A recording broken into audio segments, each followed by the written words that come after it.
Ano ba kung ano ginawa ng COMELEC? May ginawa pa ba ang COMELEC? 11:59. Kayo ng tanghali. June 30 ngayon. Oo, interesado tayo dyan. Tanghali, di ba? Oo, ano ginawa? Bago mag-11:59. Oo. Bago po mag-11:59, nagdesisyon ng COMELEC and Bank na ang talagang nanalong congressman ay si Benny Abante. Naku po. Disgrasya. Talaga naman. So, At hindi pwede ito. inuutusan niya nga na Hindi pwede ito. iproklama Hindi pwede ito. at yung relo. Teka muna. 59 mismo? Mag-11:59. 11:59. I-adjust mo, ibalik mo. Hindi mo nakakapirma lahat. Grabe naman yung ginawa na yan. Aha. Oo, gano'n pala. Ang klase ng Inutus- 11:59? Ay, inutusan pa yung board of... Hindi naman 11:59. Sabi, bago. Oo. Bago mag-11:59. Bago mag-12. Kasi pagka inabot nga ng June 30 alas 12, Oo. wala na, mahihirapan Nako, siya. mahirapan. So, mate-technical. So totally ngayon, malinaw na Nelson, hindi makakaupo si Congressman Joel Hindi. Chua-Uy. Kasi... Disgrasya talaga tayo. So ano, nabaliwala na yung proklamasyon nilang una na si Uy ang nanalo? Hindi, pinawalang bisa nga, di ba? Ano pa ba sinasabi mo? May mga bagong saan? Yung mga bagong mayor nga. Mayor! Nakita ko lang ha? Mayor, congressman, gobernador, may mga bago ngayon. Congratulations. ano, ha? Oo. Ang isa sa hinahanap ko dyan ay yung, di ba, yung kay Congressman Abante at kay Joel Chua-Uy. Mukhang bakante ata. Hindi pa ata na-appoint yung Joel Chua-Uy. Hindi ata aaktong representante. Ngayon? Oo. Ganun ba? Di ba parang kasi yung disqualified siya eh. Hindi pa ata nasasagot kung siya ba ay magkakaroon ng special elections o uupo yung Joel Chua-Uy. Kasi hindi pa naman final. Oo, kasi kung ang pagbabatayan desisyon ng COMELEC, disqualified siya ab initio, di ba? O, kaya ang, ewan Pero ko hindi pa final yun. hindi pa po, hindi pa, pero hindi rin siya mauupo eh. Ganun ba? Oo po. Pagtanong tayo sa yung mga taga Maynila, kasi ang alam ko, yun ang magiging sitwasyon.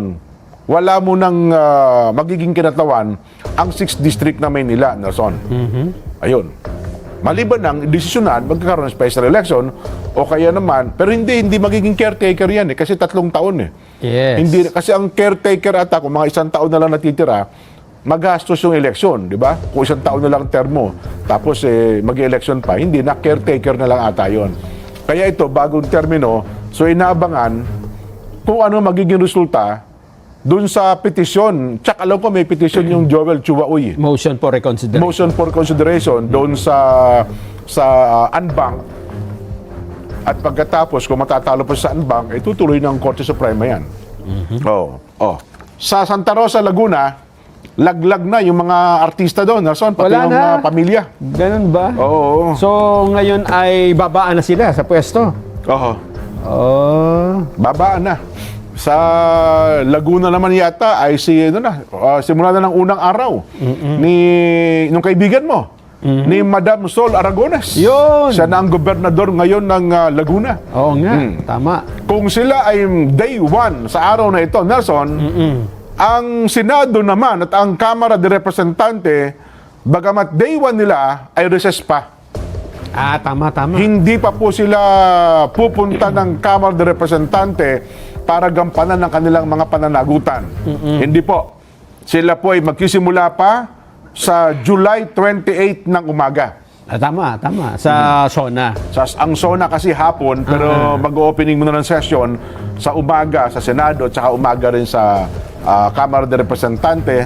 At doon po ipoformalize nila sino ba ang magiging Senate President, sino po ang Speaker of the House, at sino-sino ang bubuo ng tinatawag nating mga komite dyan sa Senado at saka sa Kamara. Sino ang hahawak ng makakapangyarihang komite ng Kamara de Representante? Ayun. Sino ang magiging chairman ng APRO? Makapangyarihang APRO. Mga buhok na mahaba. Ayan, kasama.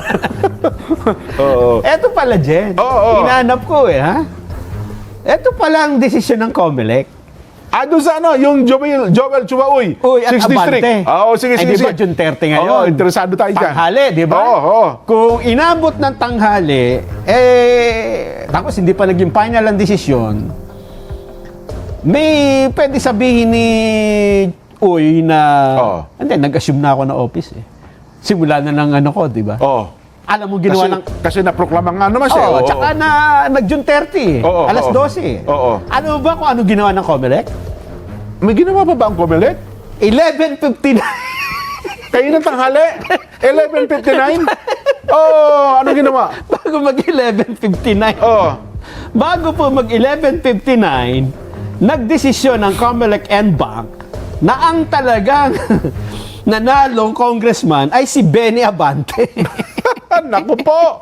Disgrasya. Talaga naman. So, tapos? Dininay po ang motion for reconsideration ni Uy. Unbank na yan. And Bank. Talaga 12 pahina ang desisyon. Naku po. At Oo. dito ay inuutusan ng COMELEC ang Manila City Board of Canvasser Oh. para mag-reconvene at iproklama si Abante Abay talaga naman, oo. bilang duly elected representative ng City 6 District. So ano, nabaliwala na yung proklamasyon nilang una na si Uy ang nanalo? Hindi, pinawalang bisa nga, di ba? At Hindi pwede inuutusan niya nga na Hindi pwede ito. iproklama Hindi pwede ito. at yung relo. Teka muna. 59 mismo? Mag-11:59 na. 11:59. I-adjust mo yan. Ibalik mo. Ibalik mo. Hindi pa Grabe. nakakapirma yung lahat. Grabe naman yung ginawa na yan. oh. Aha. Ayan, no? Ganon. Oho. So, 11:59. Pero ang tanong, uupo ba si Benny Abante? Dahil sa ginawang yan ng Unbank. Eh, pagka pinroklama siya nung board of... Pinapag-reconvene yung board of canvasser dyan, eh. Oho. Oh. Hindi, kung may petition pa. Kung ang COMELEC ang pag-usapan, final and executory yun. Yes. Ay kung mag-a-apply na sa Supreme Court, at saka... Eh, parang yan, maghahabol ka na lang, di ba? sasampa sa HRET yan. Eh, yun ang problema yun ang pagka magiging HRET. yun ang magiging problema ni Uy. Pero ako, palagi ko pwedeng questionin ito sa Supreme Court kasi nga may naunang Oo, desisyon, di ba? pwede na yan. May pending ka na. Kasi sabihin parang grave abuse of discretion yan. Ha? Bakit Eh, yung minamadali yung June 30? Hindi, kung maliban ako, palabas ng TRO ng Supreme Court, na huwag siyang, Iproklama. iproklama, huwag Oo, siyang, tama. si Abante. Dapat ganyan ang gawin ni Uy. Urgent motion, Hahabulin niya ito. Kasi pagka ito na iproklama na, mas malalaki problema niya dito. Tawagan niyo si Oy. Tawagan si Oy. Oo, ganun pala. Ibang klase no, 11:59. Ay, inutusan pa yung board of... Hindi naman 11:59. Sabi, bago. Oo. Bago mag-11:59. Bago mag-12. Kasi pagka inabot nga ng June 30, alas 12, Oo. wala na, mahihirapan Nako, siya. mahirapan. So, mate-technical. So totally ngayon, malinaw na Nelson, hindi makakaupo si Congressman Joel Chua Uy. Kasi, lalo na dyan, pagka nag-convene yung board of canvasser. Para formal nang iproklama si Benny Abante. Kasi lilitaw dyan, dalawa yung proklamasyon eh. Nako. Oo. Di ba? Disgrasya talaga tayo. At sasabihin ng COMELEC dyan, hindi magiging second placer si Abante. Oo. Kasi pinroklama rin siya, di ba? Parang ganda na mangyayari. Hindi siya technically second place pa rin siya. Di ba kasi nakatanggap ng pinakamaraming boto eh. Oo, yun nga. Di ba? Kaya ngayon magiging tagisan ng ng batas ha. Oho. Kung dito nagkamali nga ang COMELEC o parang sa tingin ko ewan ko lang. Oo. Kayo mga babae sa tingin mo. Matindi talaga. Inabol ba yung June 30? Matindi Kasi di ba talaga, binibilang natin yung motion for reconsideration kung ilang araw di ba? Oo. Sabi natin parang dapat hindi siya nag-file kaagad ng motion. Hindi ba? Parang hindi kaagad So yun pala ang latest. Kasi umaga naglabas ng balita eh. Oh. Nako. Ano kayang petsa nito? Ha? Oo. Talaga naman.